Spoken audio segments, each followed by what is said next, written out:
Welcome to Uncensored Conservatism. This is episode 131, taking a look at people and stories of the week, starting here with one such person, this guy, Elon Musk. And it all starts with Trump's campaign to make America great again, and that means putting America first. So to achieve this goal, Trump is assembling a cabinet, but he also created this entity called the Department of Government Efficiency, to be headed by Elon Musk and Vivek Ramaswamy.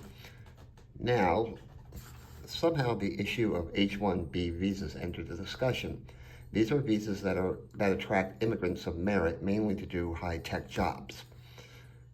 Musk and Ramaswamy defended the program, but the MAGA faithful said that they want to keep jobs from Americans. When the usual suspects in the liberal media said that the MAGA faithful were showing their true xenophobic colors, Ramaswamy tweeted out that American culture supports mediocrity over excellence, specifically the prom queen over the math champion and the jock over the valedictorian. Actually, he happens to be correct. Anyway, this led to a big kerfuffle on X, Musk's platform, formerly known as Twitter, between both sides until Trump stepped in and noted his support and use of these visas. Of course, the analysis on the left was that the Trump coalition was crumbling before our eyes. Well, we can agree with Ramaswamy's remarks on a certain level. We also have to realize that some rhetoric by Musk on X was likewise a little over the top. Telling opponents of his view to fuck off or describing people as contemptible because they disagree with you ain't going to win you too many friends there, Elon. So Musk backtracked somewhat and noted that although he supported the H-1B visa program, it was in need of some reform. Maybe those MAGA people had a point after all. Hence, it seems like the kerfuffle has reached an uneasy truce, and we'll see where it leads. Of course, the left, with people like Rachel Maddow and the increasingly irrelevant Keith Olbermann, are predicting the end of the Trump presidency already. As long as this guy is a Trump supporter, they will attack. In fact, they did when he tweeted out support for the AfD in Germany. Now, Musk had joined the ranks of the Nazis. The AfD in Germany, and follow me on this, is an anti-immigrant party. They're not neo-Nazis, but they could be xenophobic when it comes to Muslim immigrants. So, Musk is supports a xenophobic German anti-Muslim party that wants to end immigration, but Musk endorses immigration through the H-1B visa program. So, what is he? Regardless, instead of telling his detractors to go fuck themselves in the face, a line from the movie Tropic Thunder, his best line was his proposal to give Wikipedia $1 billion if they changed their name to Dickopedia. Musk and Trump making America fun again.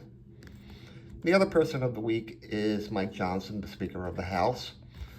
So it all started when this guy, who is no longer a member of the House, managed the ouster of this guy as Speaker of the House, and after some silly votes for a new Speaker, this guy eventually emerged the winner, a compromise choice, and our second person of the week. And things were going along just fine because Republicans managed to keep the House in the elections, but have a very slim majority. But there was one more thing to do in the previous Congress, pass a continuing resolution before Christmas. So they produced a 1,500-page document that nobody read using the Nancy Pelosi approach. But these guys bitched, and it was pared down, and it failed.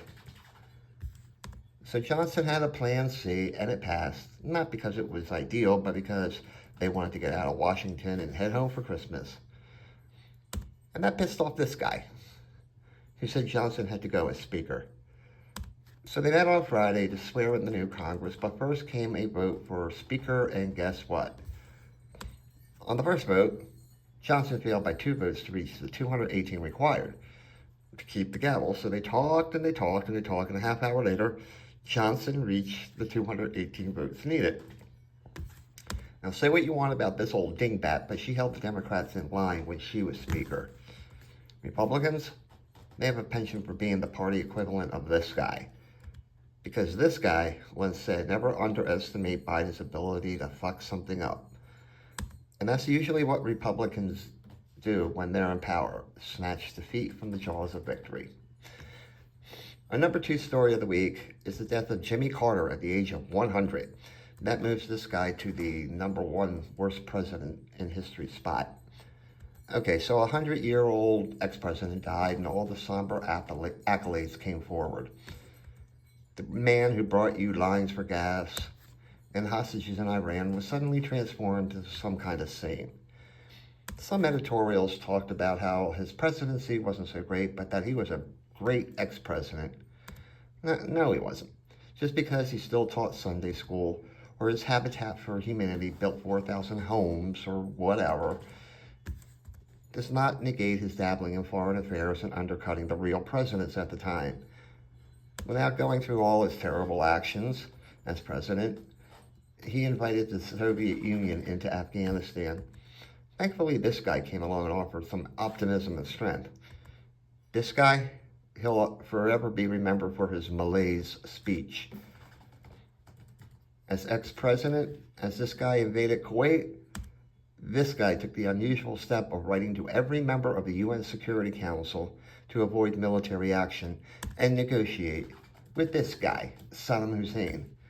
Then he wrote a letter to Arab leaders urging them to withdraw their support for military action to expel Hussein from Kuwait. Carter even shivved this guy when he flew to North Korea with a CNN crew and began to negotiate with that nutty country. He is actually partially responsible for this guy having nuclear weapons today. An unnamed cabinet member had it right. Carter was a treasonous prick. He claimed he would have created the final solution for peace in the Middle East. That's not a good use of words. And Carter's biggest international friend during and after his president was this guy, an avowed terrorist. Nor in fact he was an anti-Semite who viewed Israel as an apartheid state. He built homes, and he taught Sunday school. Now, Jimmy Carter sucked as a president and as an ex-president, and quite frankly looked like this guy. So, not to sound mean, but good riddance. Our number 1 story was the terrorist attack in New Orleans on Bourbon Street. While Andy Cohen and Anderson Cooper were drinking tequila in Times Square, this piece of shit was on his way to New Orleans where he planned his attack by running a truck over New Year's Eve celebrants on Bourbon Street. Now, and planting some pipe bombs along the way. He was thankfully killed and later identified as Shamsuddin Jabbar of Texas. He had recently converted to the religion of peace and was inspired by these guys, ISIS. I mean, shit, he even rented his rented truck even had an ISIS flag on the back. Now, while we can blame the cops in New Orleans for not erecting barriers blocking off Bourbon Street, we need to also question why this guy was not on anyone's radar. If he was radicalized by who and how. Surely these guys must have something on them. But when you're too busy looking for this type of people from 4 years ago, you never do know. So at least 15 people were killed in the worst attack by an Islamic terrorist since 2009, when this guy killed 13 people in the name of Allah. As for that dude in Las Vegas, that was a disturbed man making some weird message. I mean, a Tesla truck, Musk. A Trump tower, Trump. I mean, you do the math. But these guys are more worried about these guys. And that's it. Thanks, have a great day, and a more pleasant tomorrow.